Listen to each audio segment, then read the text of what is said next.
Hey guys, Scott Adams here again. So one of the things that I get often asked is what it means if your processor asks you to leave. So that happens a lot, like especially with some of the processors that don't really underwrite you at first. It's like Stripe.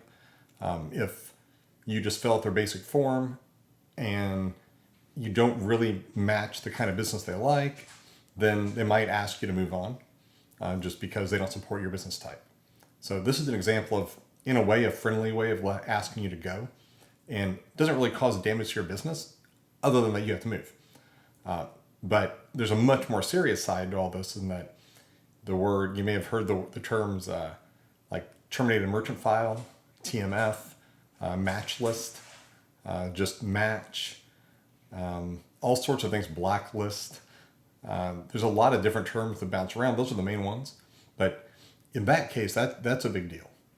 So that generally happens if your chargeback rates are way too high, or you break some other kinds of rules that the processor has in place. Most of the time, the processor will work with you to not have this happen, and they'll try to get your rates lower, try to fix whatever's wrong, but not all the time. Unfortunately, a lot of the times we get clients that they're just all of a sudden terminated, or all of a sudden they're told they have to leave, they've got a week, or something like that. Or just overnight, they wake up and their funds are held and the merchant account doesn't work anymore. So in these cases, unfortunately, there's no rules, or at least none that I've seen, that set how this is supposed to work. It just seems to be all over the place. But the big thing is that if you're seeing any signs that your processor isn't happy, you should be trying to figure out what's going on.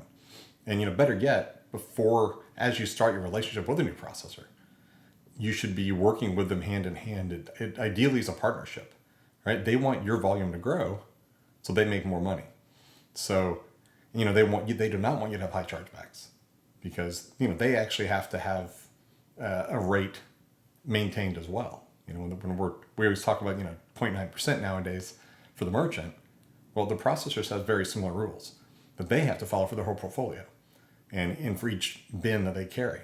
So, it needs to be a partnership. Now, that doesn't always happen. So, if you look at your processor and it doesn't feel like a partnership, there's something wrong. Let us know if you need help with that. That's something we work with every day.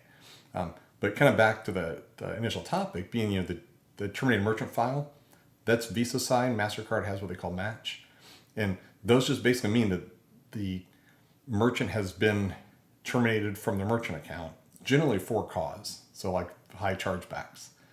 So like if anyone ever tells you, oh yeah, it's okay to have 1.5%, it's not, right? The rule's 0.9. So you need to make sure that, as your chargebacks rise, if you're getting to say even 0.5, 0.6, and they're going up, you need to get help, or you need to take the problem seriously. Because once you get on those files, the only way to get off is for the processor that put you there to take you off. And that does not happen often. We've been successful in helping some merchants do that, but it's very difficult.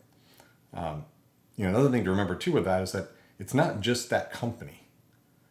The directors of the company, especially the signer on the merchant account, they go on there too. So it's a big deal. And I kind of declare, or kind of say, it's sort of like bankruptcy for a person. That stays with you for a long time, and it makes things very difficult going forward.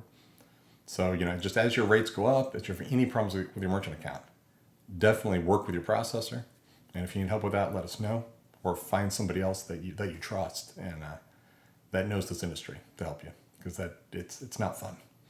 I guess that's all for now. Hope that helps. Let me know if you have questions. Thanks.